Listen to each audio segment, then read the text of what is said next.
Jadi yang paling ditakutkan dari peternak itu Iya. biasanya adalah sakit. Iya. Kan beda sama orang. Apa ya, Iya. sama suami itu ditanya gitu.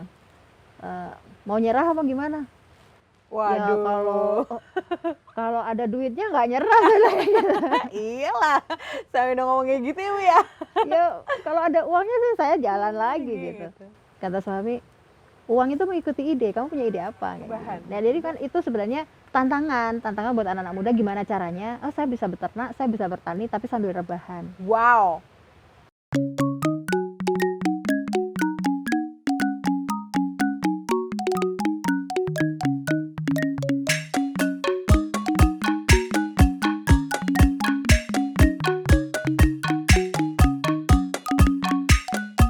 Assalamualaikum warahmatullahi wabarakatuh. Halo sahabat tani, berjumpa kembali dengan Feby Hastalavista yang hadir menemani sahabat tani untuk ngobrol seru di podcast pertanian kali ini. Oh, ada siapa? Ada Ibu Vita Krisnadewi SPT MSc yang merupakan founder dari Sinatria Farm. Assalamualaikum Ibu. Waalaikumsalam warahmatullahi wabarakatuh. Bagaimana kabarnya Ibu? Alhamdulillah sehat. Alhamdulillah sehat. Wah, Sinatria ini lagi happening banget, dibicarakan banyak kalangan-kalangan anak muda, apalagi yang mau pandemi kayak gini kan pengennya memula apa ya, bikin peternakan apa ya, atau bertani apa ya, atau bahkan nernak ikan apa ya, biasanya seperti itu ya Bu ya. Nah, ini Feby, pertanyaan yang pertama adalah Feby penasaran banget sama biaya. Biasanya biaya kandang itu apakah betul kalau misalnya dari peternak kambing dan domba itu biaya kandang adalah biaya yang paling besar? Enggak sih. Enggak sih sebenarnya. Yang paling besar ya ternaknya. Harga ternaknya Harga justru ternaknya. dibanding harga kandangnya. Iya. Oh, ini Feby Kan baru harga tahu. kandang itu nanti tergantung dari bahannya. Dari bahannya. Jadi masing-masing daerah nanti pasti akan berbeda. Apakah dia pakai kayu, pakai bambu, pakai bajaringan. Nah itu kalau saran saya ya ambil yang paling murah gitu. Ambil yang paling murah justru. Oh gitu, jadi nggak ada nih kalau misalnya kita statement bahwa ada loh kandang ideal nih dengan menggunakan bahan A, B, atau C gitu. Ya yang ideal yang kuat.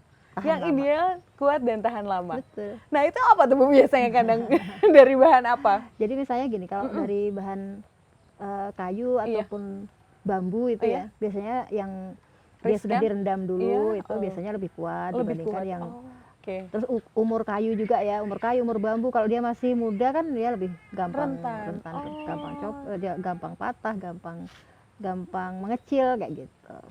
Tapi Sinatria Farm ini lagi gaungnya adalah kandang terkoleksi. Betul. Dari baja galvalium ya.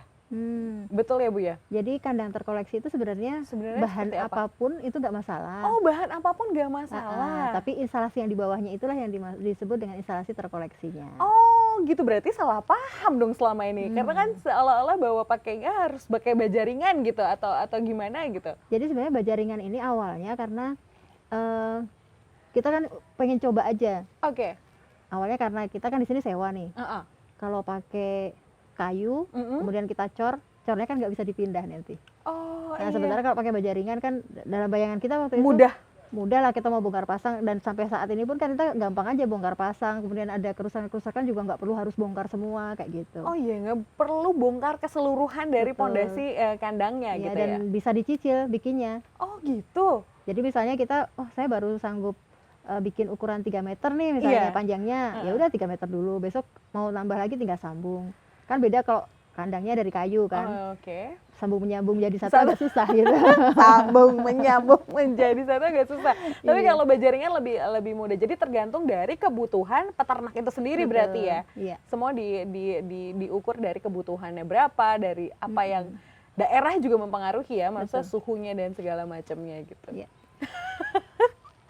Baik gitu, berarti kalau misalnya di paling awet ya tergantung juga dari dari bahan itu sendiri gitu, kandang itu sendiri ya. Bahan, konstruksi, kemudian antisipasi ketika dia membuat kandangnya. Jadi misalnya gini, kalau konstruksi itu letak misalnya kan dari kayu nih, kayu, bambu, posisi lantai kandang itu dia berjajar harusnya kan searah dengan tempat pakan misalnya. Oh, Dia oke. tidak boleh tegak lurus misalnya. Kalau yang tegak lurus nanti pasti gampang patah dan sebagainya. Nah, itu kan konstruksi. Oke, baik. Terus kalau antisipasi misalnya dari baja ringan nih misalnya. Mm-mm. Dia kan kalau kena galvalum itu selama dia tidak mengelupas kan awet-awet aja. Awet-awet aja. Tapi kan kalau kita ngebor mesti ada yang kita lukai kan itu. Ah, iya betul. Nah, bagian yang terluka itu harus segera kita tutup. Karena bisa melukai. Karena kalau nanti terbuka, kena Iya. urin, Mm-mm. keropos semuanya jadinya. Oh. Jadi harus kita kasih ya aquaproof kah atau apa gitu. segala macam Atau bahan untuk dicat mendukung gitu ya. Betul. Kalau misalnya kandang terkoleksi itu yang Feby paham adalah memang ketika si ternaknya mengeluarkan misalnya kayak feses atau urinnya itu memang otomatis langsung terpisah gitu ya Bu ya? Iya, betul. Dengan tujuannya adalah untuk pas proses biar terkumpulnya feses dan urinnya atau memang mau dijual lagi atau seperti apa sebenarnya Bu? Kita membuat kandang terkoleksi itu sebenarnya awalnya itu memberikan solusi untuk agar peternakan kita tidak ada bau. Oke. Mungkin perlu main ke beberapa peternakan gitu, kemudian main ke Sinatria Farm nanti membedakan aroma yang tercium, wanginya seperti apa gitu ya. Gitu. Nah, kalau di sini kan ya bau ternaknya aja gitu. Jadi nggak ada bau yang terlalu menyengat gitu. Karena bau menyengat itu kan dari urin. Jadi awalnya kita cuma ingin mengkondisikan si urin ini. Jadi urin ini kemudian kita tampung. Kalau sekarang kan kita sarankan misalnya teman-teman belum punya pasar urin, biasanya kita sarankan untuk membuat septic tank. Jadi septic tank khusus untuk urin domba. Insya Allah nanti dengan dibuat septic tank untuk urin itu, kandangnya nggak ada bau. Gitu. Nggak ada bau. Nah terus kemudian fesesnya, karena kan kalau buang kotoran ya ada urin ada feses kan. Fesesnya ini yang akan kemudian kita kumpulkan kita jual. Dijual gitu ya. Lumayan itu loh. Lumayan ya. Ya karena kan organik, sekarang semua berpindah. Betul. Ya kan, berpindah, pasar sudah berpindah. Dan era ini lumayan ya, kan ibu-ibu juga nambah hobi kan sekarang, berkebun, menanam. Nah akhirnya kebutuhan pupuk ini juga luar biasa tinggi. Luar biasa. Ini aja kan inden, ada yang inden 100 karung, ada yang inden 50 kayak gitu. Dan kita kan nggak bisa produksi cepat juga karena kan setiap hari kita hanya produksi 4 karung. Per 100 ekor tuh 4 karung. Satu karungnya 25.000. Wow. Jadi per hari 100.000. Di luar dari segala macam hasil dari ternaknya dan gitu ya Bu ya. Nah itulah. Oke baik. Tapi biasanya kalau urinnya tuh kalau udah dibuat spiteng gitu pasarnya kemana ya Bu ya? Atau memang buat pupuk juga atau biasanya buat apa Bu? Ya jadi kalau di Sinatria Farm kan kalau kita nggak dibuat septic tank karena kan kita udah punya pasar nih. Ya pasar dari urin kita itu di pabrik pupuk organik cair. Terus kemudian yang kedua warga sekitar kan kita gratiskan juga karena kan di sini banyak petani sayur, petani cabai. Nah mereka rata-rata menggunakan urin ini sebagai pupuk untuk ngocor tanaman. Gitu. Terus kita sendiri kan punya lahan untuk pakan ternak ya kita pupuk pakai urin. Berarti di sini juga menanam pakan ternaknya ya Bu? Di belakang. Itu adalah jenis ini jenisnya odot. Kalau yang di belakang yang tinggi 3 meter itu umami sama pakcong. Umami sama pakcong. Ya. Wow, jadi pakannya juga nanam sendiri ya? Nanam sendiri. Pakannya nanam sendiri juga berefek ke sebelah-sebelah karena bisa memberikan apa ya pupuk organik gitu ya. Betul. Secara cuma-cuma. Wah, sahabat tani. Terus juga selain kandang, kalau pemula atau orang awam seperti Feby pasti ngomongin soal pakannya itu ya. Pakannya berarti sudah tersolusikan. Dari 100 ekor itu cukup dari apa yang kita tanam apa harus beli lagi atau gimana nanti sistem manajemennya? Untuk indukan dan pejantan kita cukup dengan rumput yang kita tanam sama beberapa pohon leguminosa yang kita tanam. Tapi kalau untuk yang lepas sapi menuju umur-umur penggemukan lah, itu kita tambahkan dengan pakan komplit. Itu juga pakan kita bikin sendiri. Pakan bikin sendiri? Iya. Jadi semua rata-rata bikin sendiri ya? Bikin sendiri. Wow, keren. Mantap. Terus apa lagi yang Feby pengen tanyain? Kayak banyak banget yang Feby pengen tanyain. Kadang udah Feby tanyain sahabat tani, lalu pakan sudah Feby tanyain. Berarti cara merawatnya berarti ya. Ada nggak sih kalau rawat trik khusus dari Sinatria Farm untuk kambing dan ternak dombanya? Nah, jadi yang paling ditakutkan dari peternak itu biasanya adalah sakit. Kan beda sama orang. Kalau orang mules gitu, kita tanyakan, kamu kenapa pucat? Sakit perut, ya kan? Kalau domba, taunya dia sakit gimana? Kan nggak bisa ditanyain. Terus kalaupun dia sakit perut misalnya kan, bagian mana yang sakit kan nggak bisa ditanyain Oh, gitu. iya, bener, Nah bener. itu makanya banyak orang kemudian takut untuk beternak domba karena sakit, karena biasanya kan kalau sakit kemudian sakitnya akut, dia nggak tahu juga ini sakitnya Cara sakit sebelah mana, Oh iya? jadi harus kita obati, satu-satunya obatnya pisau kan, disembelih maksudnya. Sembih. Nah kalau di Sinatria Heeh. kita usahakan mortalitas sama dengan 0, jadi kita upayakan tidak ada kematian. Tidak ada Tidak ada kematian. kematian. Caranya adalah dengan kita membuat SOP. Jadi SOP-nya itu tiap hari ada pengamatan kesehatan Oke. untuk setiap ternak gitu. Mulai dari dia dikasih makan pagi itu kan kelihatan tuh nanti, oh yang nggak mau makan Yang mana gitu yang ya? mana, itu kelihatan tuh. Mm-mm. Kenapa dia nggak mau makan gitu? Kenapa kamu nggak mau makan sih? Makanya nggak enak, perlu di GoFood kah atau apa gitu kan? Nah itu kan Kayak Feby Nah. banget nih. itu kan salah satu hal yang bisa kita lihat kan, Iya. oh nggak mau makan. Nanti bisa Oke. kita lihat dia kenapa nggak mau makan. Oke. Terus kemudian agak siangan biasanya ya kita ada treatment untuk ternak-ternak yang tadi waktu sambil ngasih makan sambil kita amati, oh ini bibirnya yang sakit, oh ini hidungnya yang sakit, Oke. oh dia ternyata di instalasi terkoleksi itu kelihatan ada yang diare. Nah ini keunggulan dari instalasi terkoleksi itu selain kita tidak menimbulkan bau, Iya, memisahkan. memisahkan urin feses, memudahkan kita dalam koleksi, Iya. juga kita memudahkan dalam deteksi penyakit. Oh, Karena oke. kan langsung kelihatan tuh, oh jaringnya nih ada kotoran yang becek nih. Nah tinggal Beda dilihat, gitu ya? nah tinggal dilihat, oh di atasnya siapa nih yang sakit. Oh. Karena kan kandangnya kelihatan tuh di kandang nomor berapa. Gitu. Jadi memudahkan peternak Memudahkan, gitu ya. betul. Fakta unik juga kalau sahabat tani belum tahu bahwa kambing dan domba itu memiliki sistem pencernaan yang beda dan 4 itu ya Bu ya? Iya. Itu apa aja ya Bu ya? Makanya dia selalu berpengaruh dengan perutnya. Mm-mm. Selalu bermasalah rata-rata gitu ya yang kita tahu perutnya gitu. Nah itu kalau salah dalam treatment pakan ya. Jadi kan sebelum masuk sana nih, orang kan biasanya bingung nih misahin antara kambing sama domba. Iya. Kambing sama domba itu sebenarnya sama apa enggak sih? Ya beda gitu. Jadi mereka sama kakeknya aja. Sama Tapi kakeknya aja. bapaknya udah beda. Bapaknya. Nanti anaknya makanya jadi beda. Beda. Jadi dia satu kakek, sepupuan lah. Gitu. Sepupuan. Kambing sama domba secara jenis beda, pakannya juga beda. Kalau Oke. domba pakannya rumput, kalau kambing pakannya dedaunan. Oke. Dahinya, ekornya semuanya beda. Beda. Nah terus tadi kambing dan domba itu kan termasuk di ruminansia namanya. Ruminansia itu termasuk jenis yang dia perutnya itu terdiri dari 4. Iya. Dari Ada rumen, retikulum, omasum, abomasum. Waduh. Langsung Feby dek gitu. Nah, kalau makan soto babat tuh ya, Iya iya. itu kan kita kadang-kadang lihat ada yang permukaan kayak handuk. Iya benar, babat gitu ya. Nah, babat. Itu namanya rumen. Oh, rumen. Oke. Kalau yang dia tebel kemudian kayak sarang laba-laba, Oh iya iya iya. nah itu namanya retikulum. Nah, kalau gini Feby tahu nih, paham banget. Nah, pokoknya urusan makan lah gampang gitu. Gampang ya. Terus nanti kalau yang berlipat-lipat gitu, Heeh. ada kayak semacam lipatan berbuku-buku lah Iya. gitu ya. Nah itu namanya omasum. Oh, masuk. Nah kemudian nanti ada yang perut yang biasa, yang tipis itu namanya abomasum. Yang itu seperti perut kita. Oke. Nah karena dia punya 4 perut itu, maka dia kebutuhan pakannya berbeda dengan manusia. Oke. Sebenarnya dalam kesempurnaan penciptaan itu mulai dari gigi sih sebenarnya. Dari gigi. Dari gigi. Kalau ruminansia itu kan nggak punya taring ya, jadi 0, kaninusnya 0. Terus gigi depan, gigi seri itu sejak lahir kan sudah ada tuh, 4 kanan 4 kiri di bawah, atasnya kosong. Oke. Jadi kalau nanti kalau ada domba dia senyum meringis kok ada giginya di atas, itu pasti orang tapi dia pakai ini ya topeng domba. Gitu.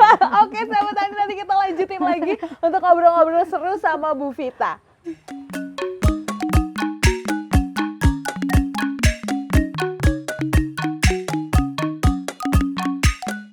Hai sahabat tani, sekarang udah masuk ke segmen kedua, kita mengenal lebih dekat sosok Ibu Vita yang menjadi founder Sinatria Farm. Halo Ibu Vita. Halo lagi deh. Halo lagi. Poin mengenal lebih dekat, kita tuh pengen dong Bu belajar dari sosok inspiratif seperti Ibu yang kuat, yang hebat, dan sosok yang luar biasa. Bener Bu, karena perempuan kayak di dunia peternakan kambing dan domba bisa dihitung jari ya, malah tidak ada sama sekali malah. Atau Feby yang kurang tahu, kurang banyak, tapi sebenarnya kayaknya jarang sekali, betul ya Bu ya? Iya kalau kalau nggak ada ya ada lah banyak. Pasti, ada banyak sih sebenarnya, cuma memang lebih mayoritasnya masih didominasi oleh laki-laki. Wah, jadi buat sahabat Tani walaupun perempuan bisa belajar di Sinatria Farm. Dan nih sebelumnya tuh profesi Ibu Vita adalah dosen, betul Bu? Betul. Dosen di Kalimantan. Ya, Universitas Mula Warman Kalimantan Timur. Mula Warman. Berarti sudah berapa lama waktu itu profesinya sebagai dosen? 10 tahun. Wow, lama ya. Berarti Ibu udah di Kalimantan udah 10 tahun ya? Ya, kurang lebih lah ya. Kurang lebih, wow. Tapi memang asli Jogja Ibu Vita teh? Asli Jogja.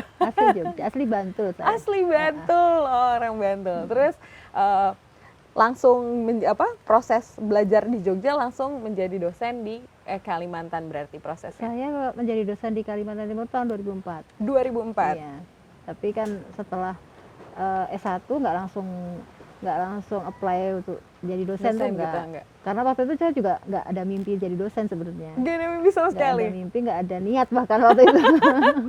Dulu niatnya apa Bu?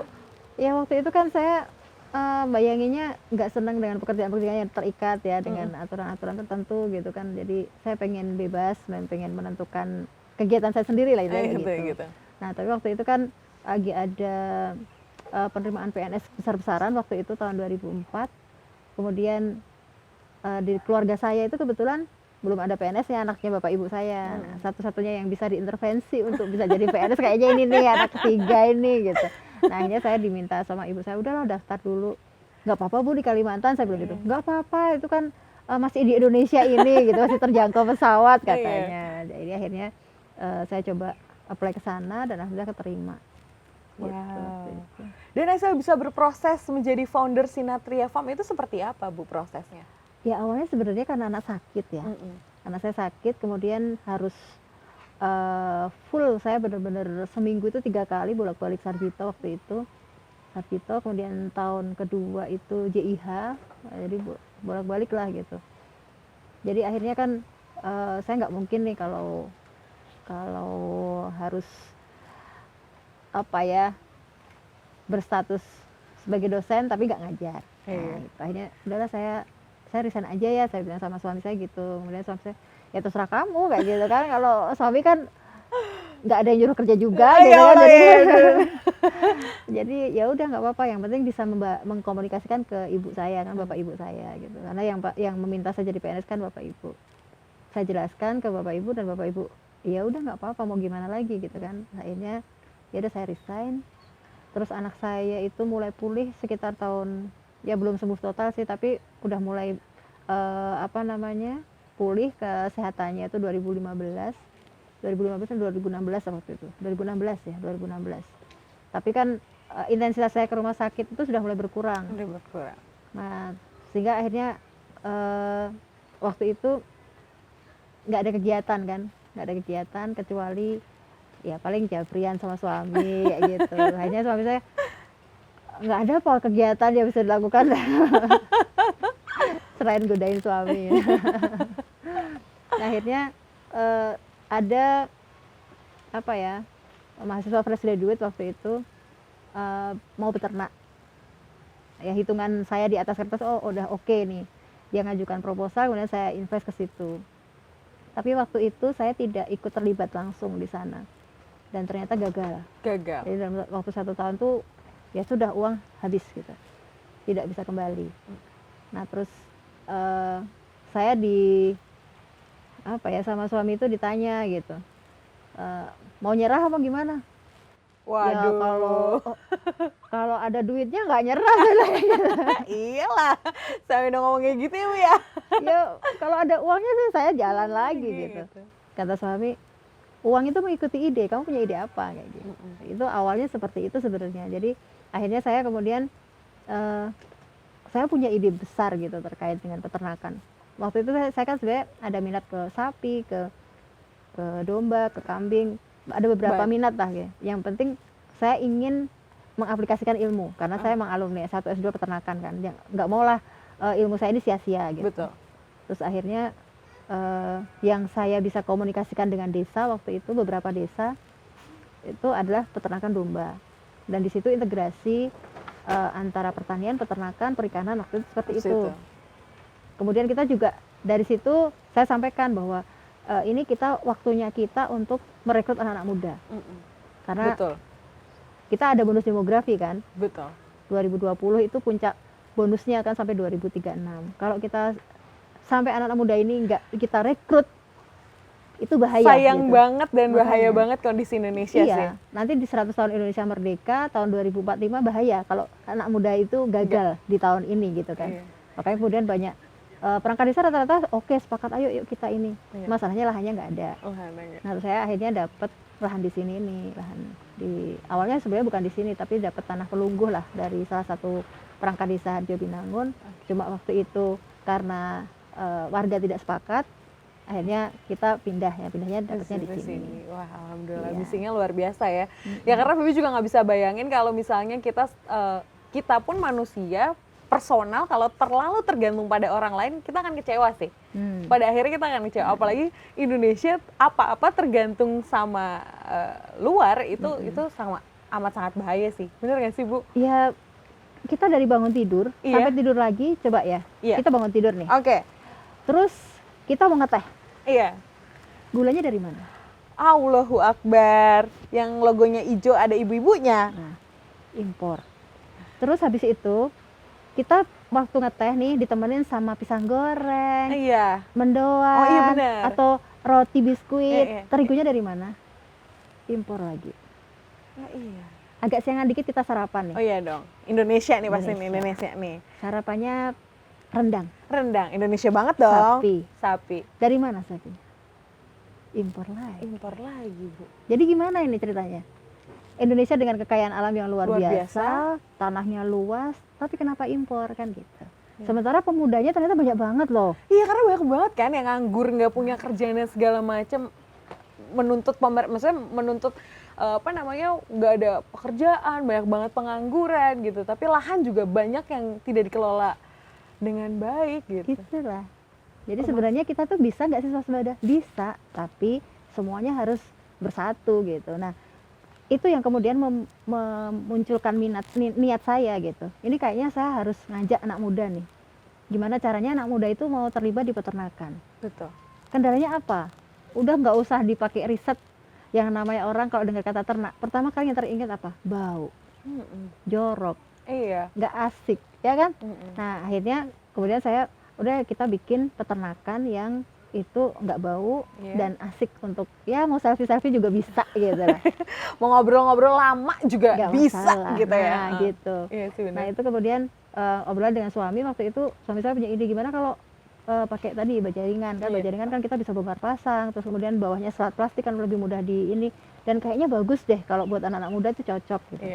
Akhirnya kemudian kita bangun kandang dengan bajaringan ini.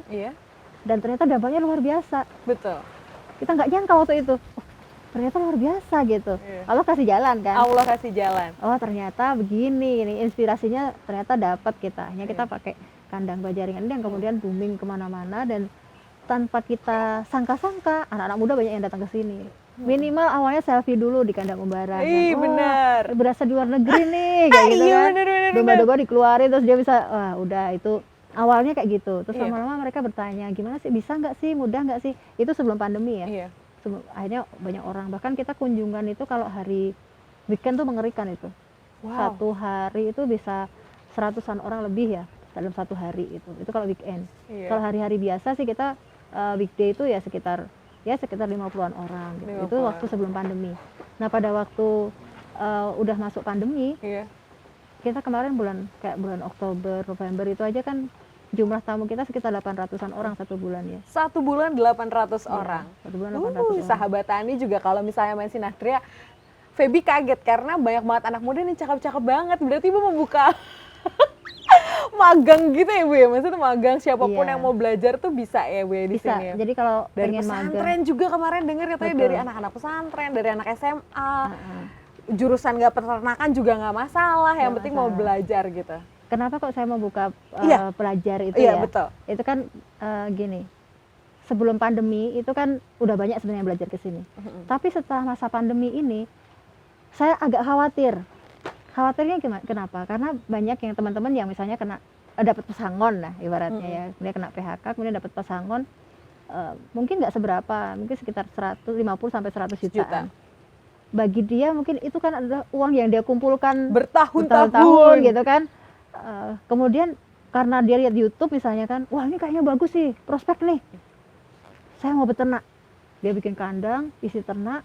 Begitu dalam perjalanannya, karena dia ngandalin YouTube doang, tutorial di YouTube ini sama YouTube ini kok beda ya, aduh gimana nih, yang mana yang bener, dia pusing, ternaknya sampai mati. Dia akhirnya, aduh gimana nih, saya nggak mau yang begitu. Baik. Makanya kemudian, ayo kesini dulu, kamu ini passionnya ternak apa bukan?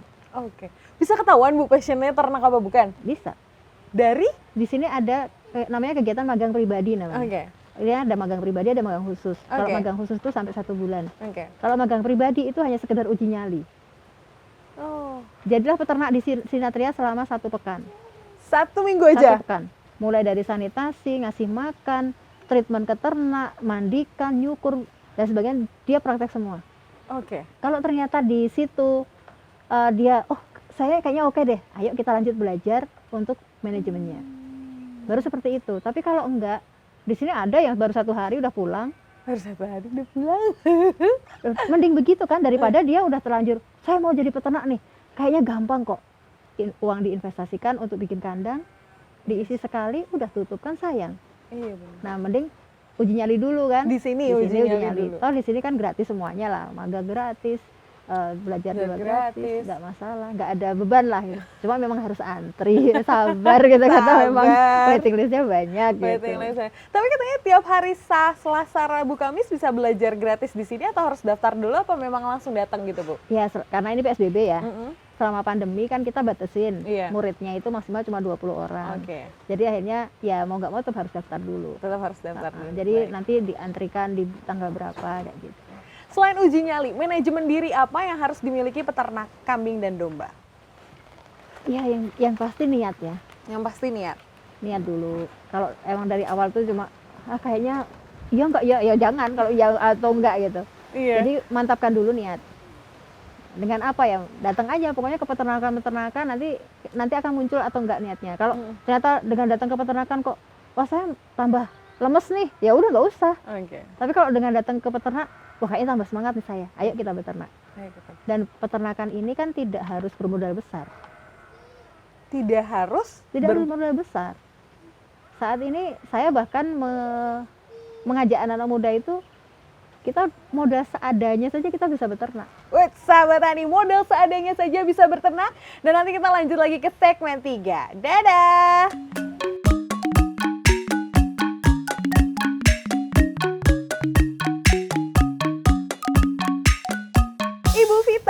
Ibu Vita Krisna Dewi yang cantik banget, yang baik hatinya, Masya Allah. Mudah-mudahan kita bisa rajin menabung. Semoga apa yang kita lakukan hari ini bisa bermanfaat buat banyak ya Bu ya. Amin, apalagi buat anak-anak muda yang tertarik gitu di dunia peternakan, bisa langsung ke Sinatria Farm. Tapi ada hot issue yang pengen Feby bahas sama Bu Vita, yaitu tentang, tapi ini di Jawa Barat sih. Di Jawa Barat Ridwan Kamil mencari beberapa 1000 milenial untuk bertani. Apakah itu menurut Ibu cara yang ampuh untuk mengajak anak muda secara tidak langsung kan bukan dipaksa ya, tapi dibuat seolah-olah yuk kita beternak, yuk kita bertani bareng-bareng untuk menghidupkan agraria di Indonesia. Ya, saya sih senang banget ya kalau ada program-program seperti itu tuh bagus banget. Bagus banget ya? Bagus banget. Karena apa? Karena memang ya anak muda sekarang tadi, kalau kita lihat yang hari ini ya, anak-anak muda itu kan dihadapkan dengan dunia instan, semuanya serba instan. Betul. Segala sesuatunya ya pokoknya cepet-cepet lah gitu. Cepet, gampang, kalau bisa sambil rebahan sudah datang gitu. Waduh. Jadi modelnya kayak gitu. Makanya kan mestinya kita akan membuat model-model pertanian, peternakan yang itu bisa kita lakukan sambil rebahan. Dilakukan sambil rebahan. Nah, jadi kan itu sebenarnya tantangan buat anak-anak muda, gimana caranya, oh saya bisa beternak, saya bisa bertani tapi sambil rebahan. Wow. Contohnya gini. Gimana Bu? Untuk peternakan misalnya. Di kandang itu kan sebenarnya bisa dilengkapi dengan sensor misalnya. Oh iya. Sensor berat badan. Sehingga ketika bobotnya sekian nih, kita pakai mekanik, pakai IoT lah. oh berarti kalau segitu kasih makannya segini, dari jarak jauh sampai rebahan dah bisa ngasih makan. Yang ini beratnya berapa, oh kasih makan yang ini. Ini kayak game ya Bu ya? Main game aja Kayak gitu, game. tapi sambil beternak ya, jadi gitu. beternak gitu. Terus kemudian nanti pembersihan kandangnya juga dari jarak jauh kan bisa dikerjakan gitu. Semuanya serba mekanik. Dan ini sebenarnya tantangan. Makanya kalau misalnya semakin banyak anak muda yang ikut terlibat di sini, saya yakin kok peternakan pertanian kita itu akan sangat-sangat bagus gitu. Maju gitu Maju ya Bu. banget gitu. Nah, terus permasalahan yang terjadi saat ini adalah ketika kita hanya sekedar mengajak tapi tidak ada prototipe peternakan pertanian yang itu menjanjikan, itu juga orang akan mikir-mikir dulu, aduh bertani. Prototipe di Jabar yang mengajak 1000 milenial untuk terjun langsung. Nah kalau misalnya itu tuh ada banyak nggak sih Bu? Maksudnya itu tuh udah dicontoh banyak orang atau hanya cuma Jawa Barat aja atau bagaimana, dan gimana tanggapan Ibu mengenai yang 1000 milenial itu? Ya kalau saya sih harapannya ada di seluruh tempat ya, ada di seluruh daerah itu bisa membuat program-program seperti itu, menstimulus generasi milenial lah ya, supaya mereka mau ikut nyemplung di dunia yang becek ini. Yang banyak uangnya, tapi becek bau banyak duit uang, ya. Uang ini. Nah itu karena memang saat ini ya tadi ya, kondisi negara kita ini dengan kekayaan alam yang melimpah, kemudian luasnya wilayah juga potensinya sangat besar untuk beternak ataupun bertani gitu. Sebagai contoh nih, New Zealand ya. New Zealand itu kan jumlah penduduknya ada 3 juta. Jumlah dombanya berapa? 5 juta. 5 juta dibanding jumlah penduduknya 3 juta. Kemudian Australia. Australia itu menurut World Bank kemarin kan jumlah penduduknya 25 juta. Jumlah sapinya berapa? 26 juta. Lebih banyak dari populasi manusianya. Indonesia sekarang. Penduduk negara Indonesia itu 270 juta. Iya. Saya bicara domba aja nih. Iya. Jumlah dombanya berapa? Ada 16 juta. Wow. Sedikit sekali kan? Hanya berapa persen itu dari 270? Artinya kita memang belum maksimal ini gitu. Makanya kalau ada pemerintah daerah ataupun siapapun mereka yang mau mengajak anak-anak muda, saya sangat respect banget. Luar biasa ya. Tapi memang sebenarnya pemerintah tuh ini nggak sih Bu, apa yang dirasakan petani peternak tuh dirasakan nggak sih dari program-program pemerintah itu, apa seperti apa dari program pemerintah mengenai ternak kambing dan sapi atau ternak kambing dan domba, itu kerasa nggak sih sama petani-petani kita gitu? Kalau saya sih ngerasa. Terasa karena gini, misalnya contohnya saya sebagai peternak, apa istilahnya ya, kita kan nggak masuk kelompok nih. Betul. Kan ada kelompok ternak. Nah saya kan non kelompok. Nah yang kelompok ternak ini kan dari pemerintah dapat bantuan macam-macam. Ada fasilitasnya banyak lah. Sementara kalau yang non kelompok, yang dia individu perusahaan lah ya, yang menyediakan, yang mengadakan peternakan, itu kita tetap mendapat fasilitas dari negara. Kita dapat fasilitas pelayanan kesehatan gratis. Tidak perlu daftarkan BPJS. Pokoknya insya Allah kita laporan di jam kerja gratis. Gratis ya? Ya. Oke. Itu salah satu contohnya ya. Salah satu contohnya. Kemudian nanti yang lainnya ada program-program misalnya kayak penyuluhan dan sebagainya. Asal kita itu diketahui oleh dinas terkait, maka kita selalu akan diundang dalam kegiatan-kegiatan itu. Itu baru satu dinas namanya Dinas Peternakan. Belum kalau saya karena ini perusahaan pribadi kan kita masuk juga di binaan UMKM. Nah itu juga banyak sebenarnya program-program fasilitas yang bisa kita ambil. Tapi itu tuh ke-share nggak sih sama si petaninya, atau harus petaninya mencari informasi seperti itu? Nah ini makanya kan yang dibutuhkan tuh generasi milenial. Oh iya benar. Karena generasi milenial adalah generasi yang mencari tahu. Bukan generasi yang nunggu dikasih tahu. Beda dengan generasi kolonial kayak saya. Kalau nggak dikasih tahu, yang penting kan kita nggak ngerti, gitu kan. Nah kalau generasi milenial kan nggak, mereka rasa ingin tahunya tinggi. Pemerintah dengan apa yang mereka lakukan itu kan, ya udah segitu aja paling bisanya kan. Mensosialisasikan ya itu yang mereka bisa lakukan. Mau semasif apapun, saya yakin tidak bisa langsung menjangkau ke lapisan terendah dari masyarakat. Akan sangat kesulitan, apalagi misalnya nanti terkait dengan, ternyata dinasnya nggak aktif misalnya kan, kan pasti nggak akan sampai. Tapi kalau diiringi dengan warga negara yang dia ingin tahunya besar, maka nanti akan ketemu di mana nih? Oh pemerintah titiknya sampai sini. warga negara titiknya sampai nah ketemu udah di sini. Nah itu yang kita harapkan begitu gitu. Makanya kalau saya sih cenderung apa yang bisa saya dapatkan, saya cari info. Oh, ternyata saya bisa dapat bantuan ini nih. Nah, misalnya, berarti saya bisa mengakses misalnya. Oke, baik. Karena banyak sebenarnya yang bisa kita dapatkan. Banyak sebenarnya yang kita dapatkan. Dibandingkan, ya memang ada sih keluar-keluar kayak contohnya misalnya pupuk, harga pupuk dan sebagainya. Tapi kan harga pupuk itu naik misalnya, itu kan karena faktornya banyak, rentetannya di belakangnya banyak gitu. Nah, kalau saya daripada mengutuk kegelapan, mending nyalakan lampu kan gitu. Oke, benar. Oh, saya lampunya listriknya habis gitu ya, lilin lah minimal ya. Jadi daripada kita misalnya, wah harga pupuk mahal, ya kita bikin solusi dong. Kita bikin pupuk sendiri, tidak mengandalkan pupuk kimia misalnya kan. Solusi gitu. Kita membuat solusi untuk negara kita sendiri. Wong, kalau negara kita maju yang rasa juga kita kan. Nah, itu. Oke, baik sahabat Tani, terima kasih banyak Ibu Vita Krisnadewi, Masya Allah.